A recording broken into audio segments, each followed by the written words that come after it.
Assalaamu calaykum waraxmatullaahi wabarakaatu. idilhaantiinba meel baad joogtaan iyo si walba aad noo maqlaysaan. Waa teacher Abukar Legend. halkaad naga daawanaysaan waa channel Abukar Legend. haddaba maanta waxaa inoo wadaa casharkan. haddii aad danaynayso casharkan iyo casharo kale oo la mid ahna commentiga nagula wadaag. channelkana subscribe leh, sii share garee, asxaabtaada la wadaag. waayahay casharkeena maanta wuxuu dhacayaa sida tan: conversation, wada sheekaysi. Why do the people always learn knowledge? Because they wanted to get advantage from it. Where did you start to study this English language? I started English language 3 months ago. Okay, who encouraged you to study something? My 2 parents encouraged me to study something. What about you? So do I. waa tahay haddaba si aan u dul istaagno eray casharkana aan u micnayno, waxaan si sharaf leh kaaga codsanayaa inaad subscribe dhahdo, like tala saarto, sii share gareyso, gambaleelkana aad furato. waa hagaag. Conversation, wada sheekaysi. Why do the people always learn English or learn knowledge?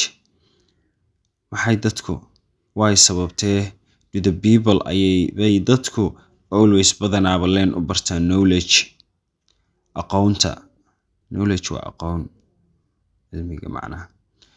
Because maxaa yeelay they want, waxay doonayaan amba waxay rabaan iyaga to get in helaan advantage from it, in ay faa'iido ka helaan aqoonta ay rabaan, saas ay u bartaan. When did you start? goormee ayaad bilowday to study this English language? inaad barato luqadan Englishka. To study, in aad barato this English language, luqadan Englishka. I started, waxaan bilaabay English language, luqada Englishka 3 months ago, 3 bilood ka hor. ayaa soo hadla, wuxuu yiri okay, who encouraged you to study something? yaa kugu dhiirigeliyey in aad barato wax? My 2 parents encouraged me to study something. labadeeda waalid, my 2 parents, labadeeda waalid encouraged me, ayaa igu waaniyey amba igu dhiirigeliyey to study, inaan barto something, shay amba walax, inaan wax un barto de. What about you? adigana bal ka waran, ayuu yiri. jawaabta b ayuu celiyo, wuxuu yiri what about you? adna ka waran bal dhankaaga. So do I, adigana sidoo kale.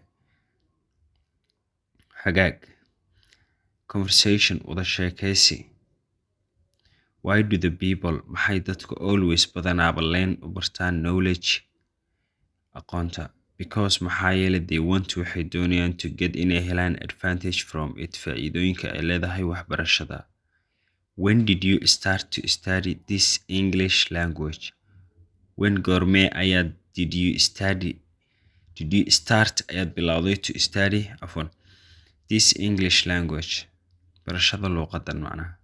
I started, waxaan bilaabay English language 3 months ago, 3 bilood ka hor ayaan bilaabay inaan barto luqada. Okay, who encouraged you to study something? My 2 parents, yaa kugu dhiirigeliyey, waxay igu dhiirigeliyey my 2 parents, labadeeda waalid encouraged me, ayaa igu dhiirigeliyeen to study, inaan barto something, wax inaan barto. What about you? bal adiguna ka waran dhankaaga. So do I, anigu dhankaygana waa sidoo kale. haddaba haddii aad danaynayso in aad wax un casharadan iyo casharo kaloo la mid aad ka faa'iido, saad dareemayso waqti iyo juhdi ayay kaa rabaan noloshaada. waa 5 minutes. fadlan waxaan kaa codsanaa inaad gaarsiisid meel fog aan meelahan ahayn. haddii uu kusoo gaaro, haddii uusan kusoo gaarin, lagumaba haysto. casharkeena maantana intaas ayuu ku egyahay.